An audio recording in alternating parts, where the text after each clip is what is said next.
안녕하세요. 저희가 원래는 현장을 같이 탐방을 해야 되는 것인데 이 코로나 위기 때문에 그것이 불가능하기 때문에 대전 경제 그리고 대전 행정의 전문가 분들을 모시고 대전 경제에 대해서 좀 알아보는, 그리고 이걸 가지고 나중에 향후에 저희가 토론을 하는 것으로 그렇게 이번 모임을 좀 기획해 봤습니다. 그 모시기 어려운 대전에서 가장 바쁘신 분들 중에 이 선두를 달리고 계시는 이 두 분을 일단 소개해 드리도록 하겠습니다. 제 옆에 계시는 분은 대덕구 구청장님인 박정현 구청장이십니다. 네, 안녕하세요. 내 삶이 달라지는 행복대덕 박정현 구청장입니다.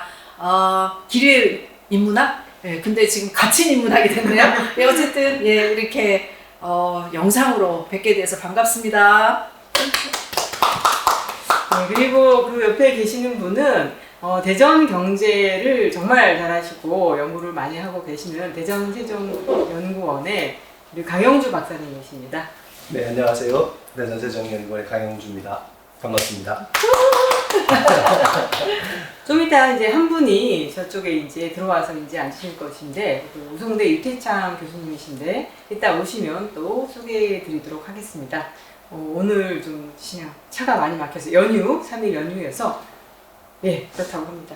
자, 그러면 지금 현재 대전 경제 이 위치상 남한의 한국에 지금 가운데 있고, 그리고 정부 청사도 내려와 있고 대덕 연구단지도 있고 여러 가지 잠재력이 많은 대전 경제이긴 한데요. 최근 코로나 위기 이후에 좀 어려움을 겪고 있잖아요. 네. 그래서 우리 부청장님께서는 이 어려운 상황에서 특별히 하고 계신 것이, 밀고 계신 사업이 있다 그렇게 들었습니다. 네, 저희는 이제 코로나 때문에 굉장히 지역 경제가 어렵고 특히 대덕구가 경제 규모로 보면 굉장히 작거든요. 5개구 중에 가장 적기 때문에 적을수록 또 어려움이 닥치면 더 어렵잖아요. 그래서 지난 3월에 경제 살리기 종합 대책이라는 거를 발표를 하고 이제 추진을 막 하려고 하는데 또 코로나가 또 확산되면서 약간 그렇죠. 멈추기도 하고 그랬는데요. 상권 활성화나 소비 촉진, 그리고 또 우리가 장기적으로는 경제 체력을 좀 키워야 된다, 이 부분하고 또 우리 주민들이 코로나 때문에 굉장히 위축되셨잖아요. 그래서 주민들을 좀 힐링할 수 있는 거 해서 4가지 분야에 47개를 잡았는데, 4가지 분야에 47개 잡았는데 그 기본 베이스는 저희 지역화폐인 대덕 이로움을 활용해서 다양한 이벤트나 프로그램을 하는 걸로 잡았고요. 근데 지금 나머지는 조금씩 추진되는데, 한 가지 지역 주민들의 마음을 좀 힐링할 수 있는 거는 좀 모여서 뭔가를 해야 되는데 지금 그게 할 수가 없어서 그 부분은 올해는 좀 쉽지가 않을 것 같고요. 일단 소비 촉진 부분은 대덕 이로움을 저희가 원래 올해 300억 정도 규모로 발행하려고 했는데 500억으로 늘렸는데요. 그것도 다 달성이 돼버렸어요. 벌써요? 네. 어제가 8월 13일부로 555억 5천이 됐어요. 그래서 축하드립니다. 그래서 연말까지 700억으로 더 늘리신 거네요. 늘렸고, 그리고 대덕 이로움을 통한 다양한 이벤트, 이를테면 저희가 잠깐 혹시 들으시는 분들 중에 대덕 이로움에 대해서 잘 모르시는 아시겠죠? 다 아시겠죠? 지금 온통대전도 나왔기 때문에 대덕 이로움은 지역화폐고요. 원래 대덕구 안에서만 쓸 수 있는 지역화폐로 작년 7월 2일 날 발행이 됐고요. 저희가 50억 규모로 작년에 발행을 하려고 했다가 그것도 또 3배나 더 발행이 되는 바람에 연말까지 160억 정도 발행이 됐고, 실제 지역 경제에 도움이 됐다는 게 증명되면서 대전시가 전향적으로 지역화폐 정책을 받아들여서 올해 5월 14일 날 운통대전으로 더 크게 만들었고요.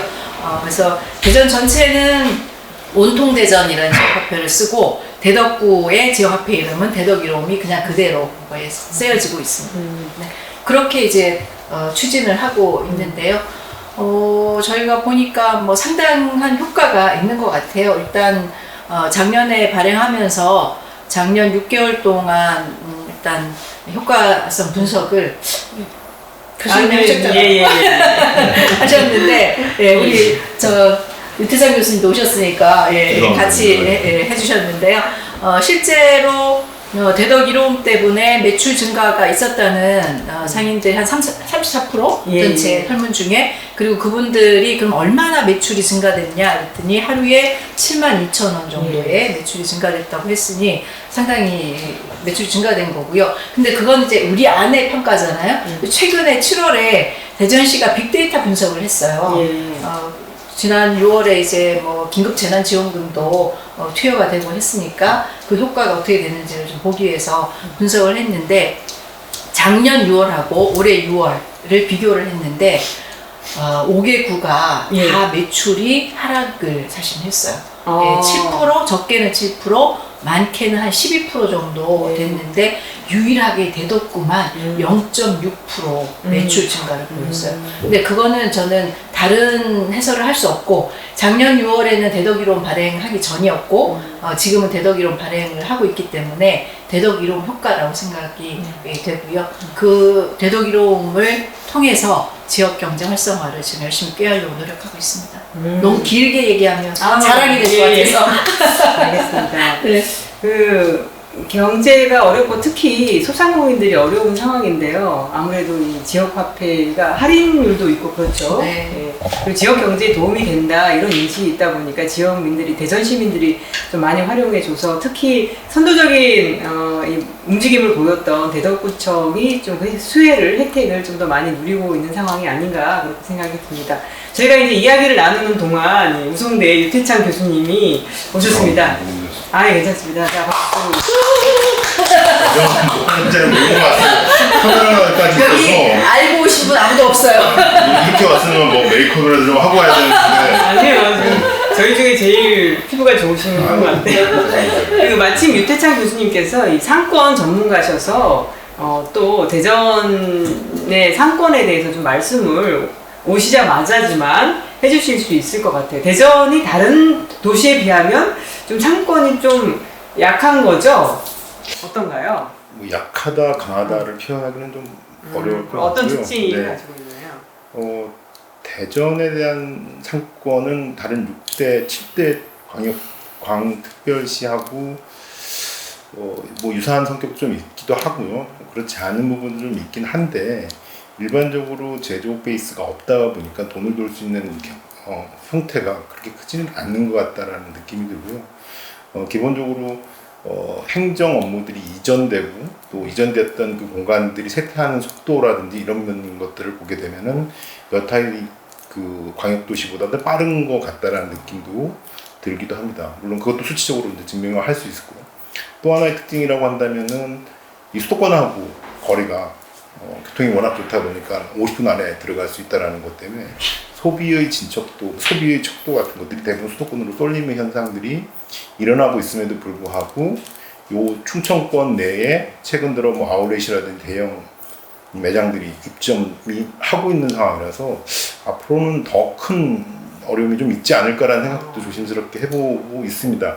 또 대전시가 또 가지고 있는 특징 중에 하나가 이 총량제를 걸어놓는, 다른 지자체는 해놓지 않는 것들이 있어요. 그러니까 대규모 점포들이 들어왔을 때 이것들을 걸어놓은 게 있어가지고 다른 지자체들은 없는데, 이제 뭐 더 받을 수 있는 여건이라든지 이런 것들이 없는 상황이라서 또 일자리 문제, 여러 가지 복합적인 문제들 조금 있어서 다각적으로 좀 봐야 될 시점이지 않을까라는 생각도 들고, 지금은 더 늦지 않았나 생각도 들기도 합니다. 이제 뭐 예를 든다면은 대형 할인점이 이제 더 들어올래야 들어올 수도 없는 상황이지만요.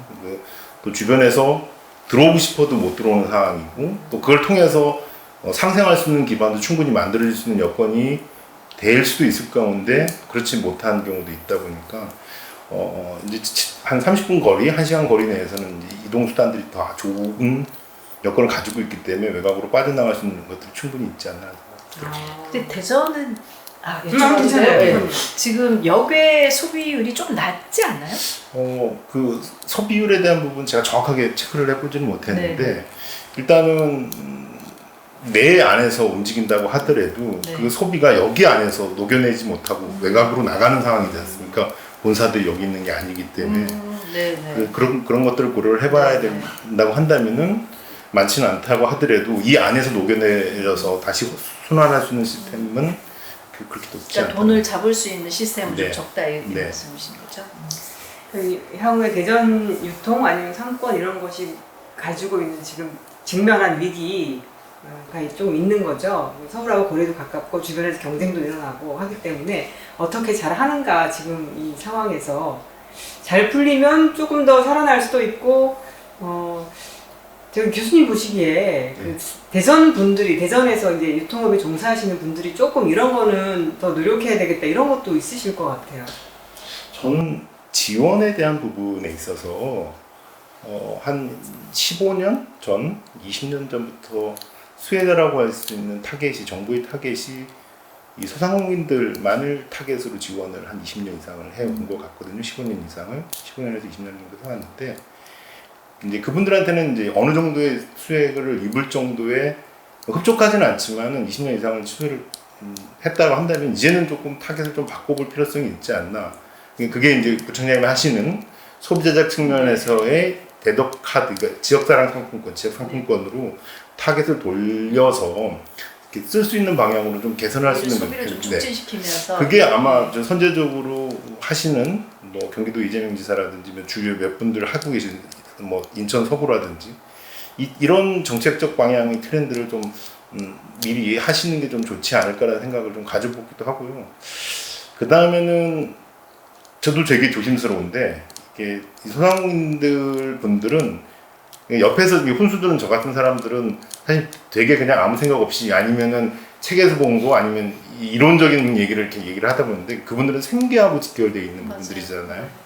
쉽게 정책적으로 이렇게 입안을 하거나 아니면 내놓기가 굉장히 부담스러운 부분도 있는 건 사실입니다. 그래서 제가 이게 수치적으로 이건 이렇습니다라고 말씀드리는 것도 조심스러운 게 그렇지 않고 우리 동네에서는 이런데 그걸 감히 이렇게 얘기할 수 있느냐라고 말씀하시면 저도 사실은 부담이 되는 부분들이 있기 때문에 그런 부분에 있어서의 조금은 검증할 수 있는 부분 좀 있어야 될 것 같기도 하고요. 그럼에도 불구하고 이런 구청장님께서 이렇게 진행하시는 건 분명히 효과가 있는 것 같다라는 느낌을 가져보고 확대에 대한 필요성도 있지 않나라는 생각입니다. 대덕 1호업입니다.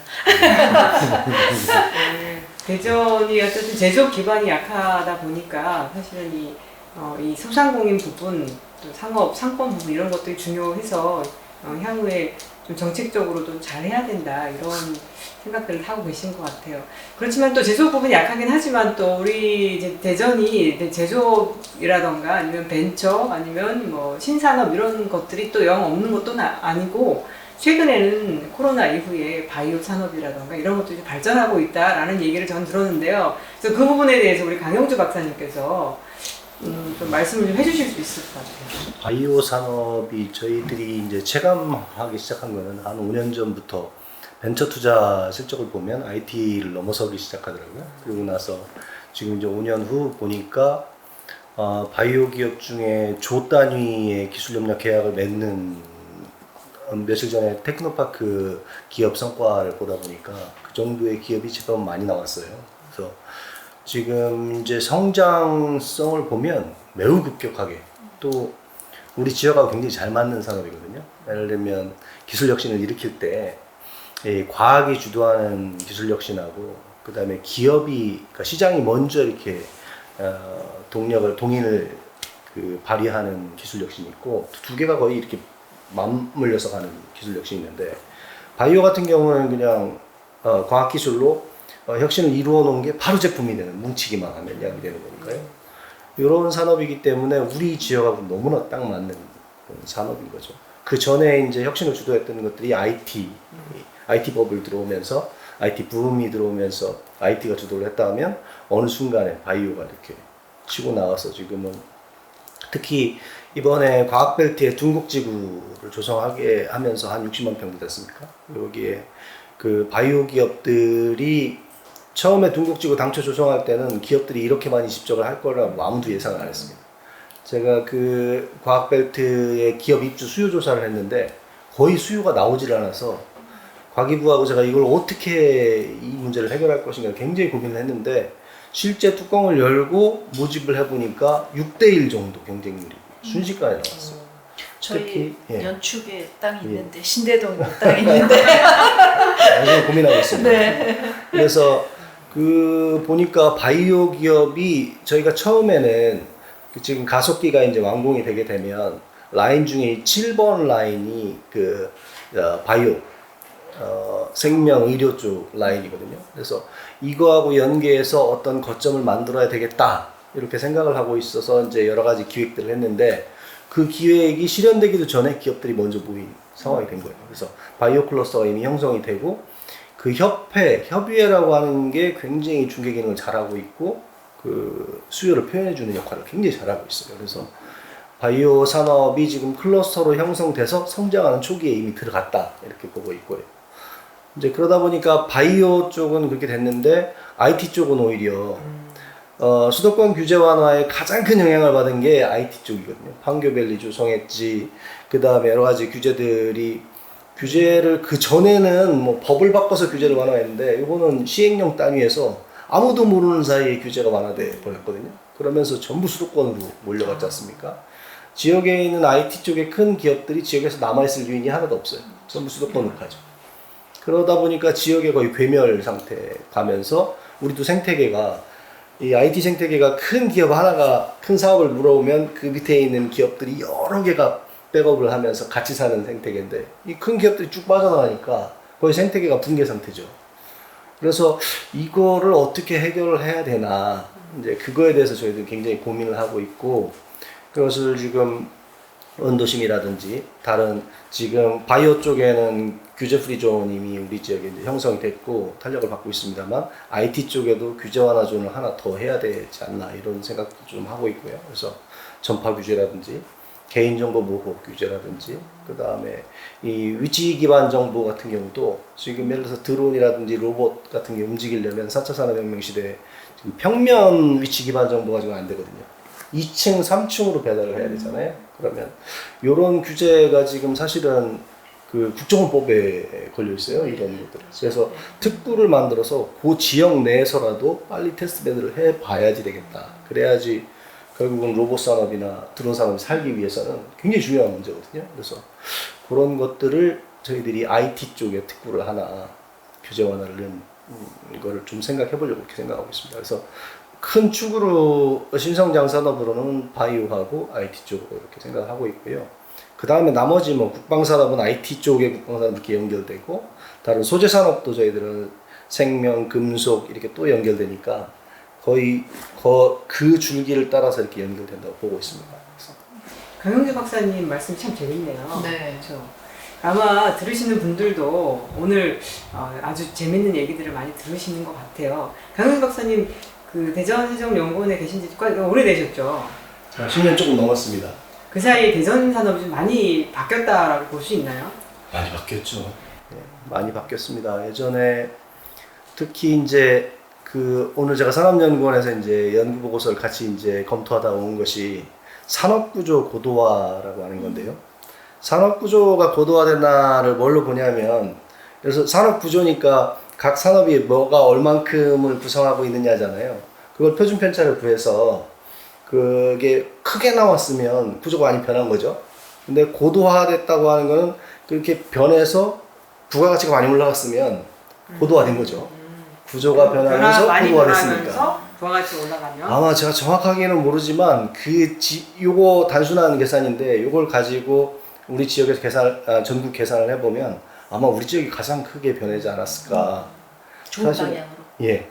전략산업 육성 사업이 전국에서 우리가 굉장히 약한 부분이에요. 다른 데는 굉장히 많은 자금들이 투자되고 그와 관련해서 여러 가지 투자들이 있었는데 사실상의 성과로 나타나는 지역은 우리가 굉장히 큰 지역입니다. 그래서 그러면서 아까 말씀하신 것처럼 굉장히 신성장 산업들이 쭉쭉 나오기 시작해서 이제 조금 예전에는 우리가 특색 있는 산업이 거의 없는, 그러니까 전략 산업이 없는 게 우리 산업의 특징이었거든요.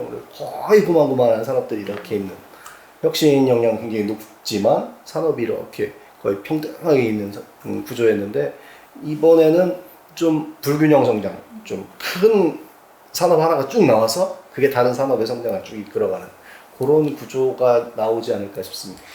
그러면 과거에 우리나라 산업 구조가 중구장대형이라고 해서 뭐 자동차, 뭐 조선 뭐 그런 거 하다가 지금 산업 트렌드 자체가 이렇게 IT, 바이오 이런 식으로 흘러감에 있어서 R&D 역량이라던가 이런 것이 중요하니까 향후에 대전이 그런 쪽에서는 좀 유리한 위치를 점하고 있고, 그럼 아무래도 그쪽에서 일자리라던가 이런 것들이 많이 생기게 될 테니까 그것을 보완하는 생산자 서비스나 이런 것들도 발전할 가능성이 높네요.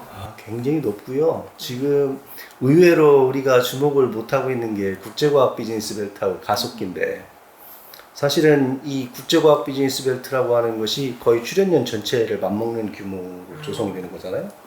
근데 거기에 대해서 정부도 좀 관심이 없지만 우리 지역도 관심이 없어요.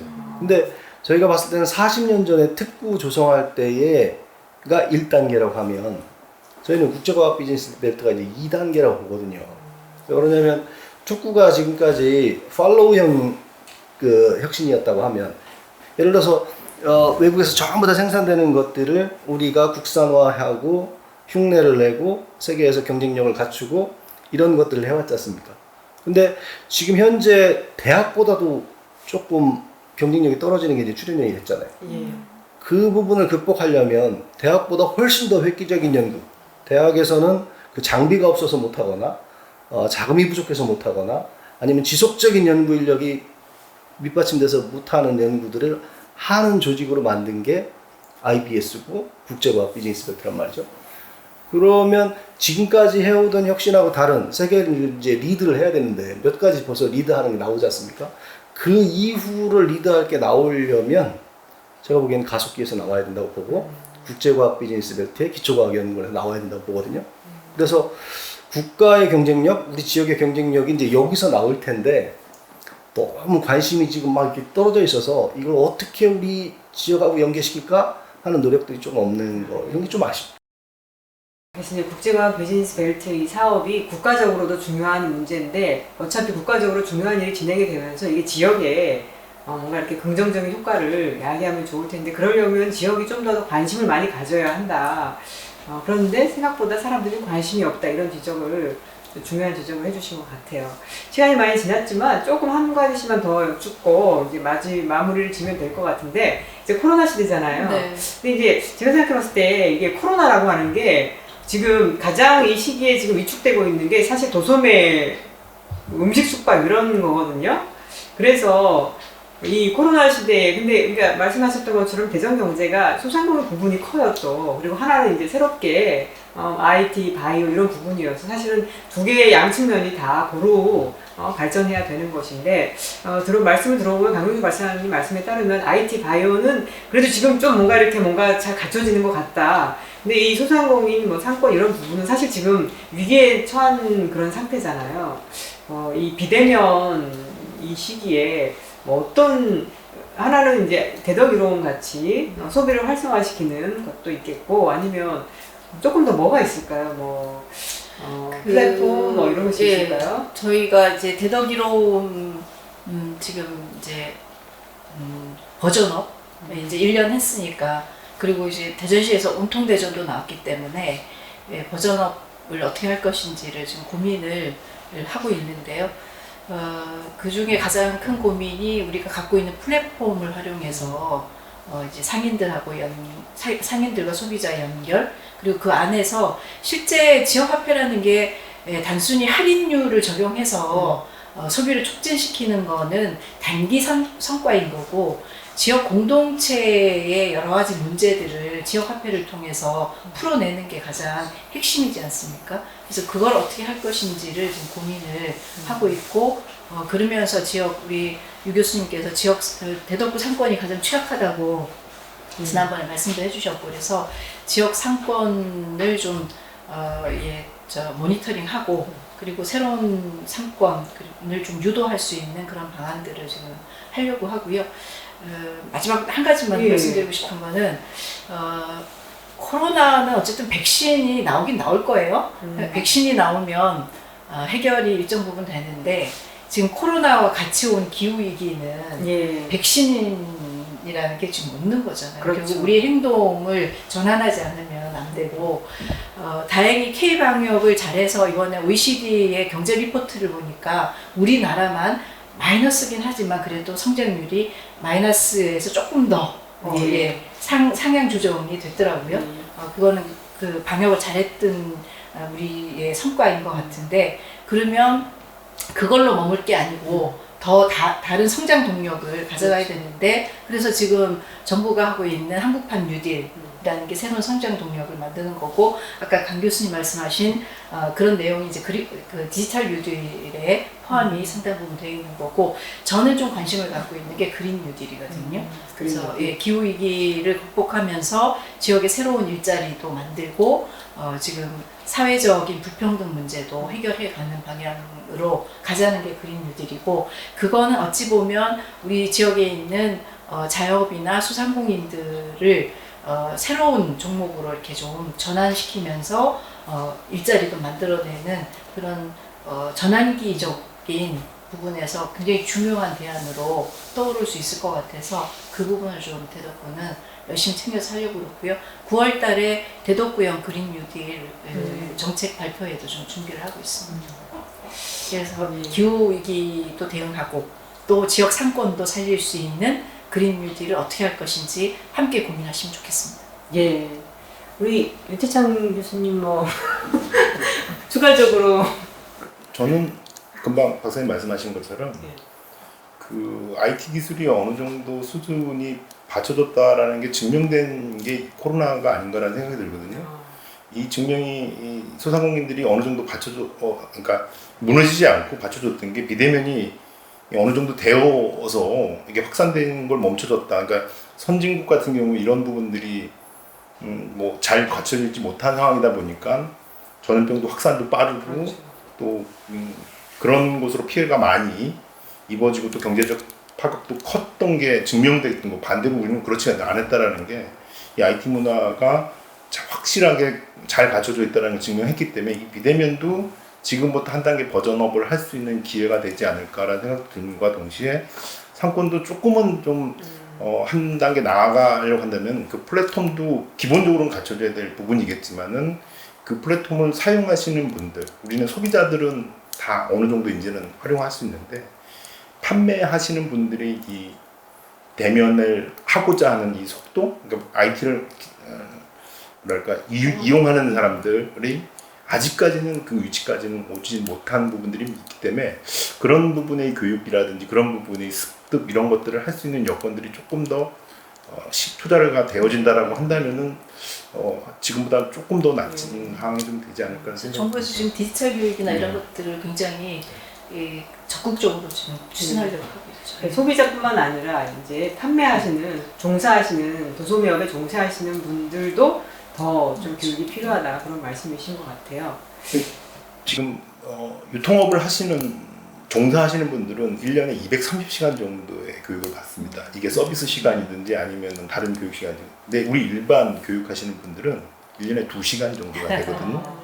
그러면 이게 거의 200배가 넘어가는 수준이 있기 때문에 어느 정도의 교육은 많이들 하고 계시는데 그럼에도 불구하고 수혜를 받지 못하시는 분들이 많기 때문에 더 많은 교육이라든지 이런 것들이 좀 필요하지 않을까. 알겠습니다. 오늘 좀 짧게 말씀을 좀 나눴지만 그래도 저는 저 스스로도 많이 배운 것 같습니다. 재미있는 그런 간담회였던 것 같고 사실 이 세 분을 모신 게 저의 능력이었다. 이 한 자리에 모시기가 어마어마하게 힘드신 분인데 저까지 포함해서 이 4명이 한 자리에 모인다는 것 자체가 급하게 이렇게 모셨음에도 불구하고 오셔가지고 리허설 없이도 이렇게 쭈루룩 말씀을 잘해주셔서 저는 너무 재밌게 간담회를 한 것 같습니다. 자, 그러면 이거 끝나고 또 나중에 이제 이거 나온 거 가지고 또 질문하고 아마 이해 안 되는 용어들도 많으실 것 같아요. 그래서 그거 질문하고 토론하고 그렇게 하면 될 것 같습니다. 여기서 마치겠습니다. 감사합니다.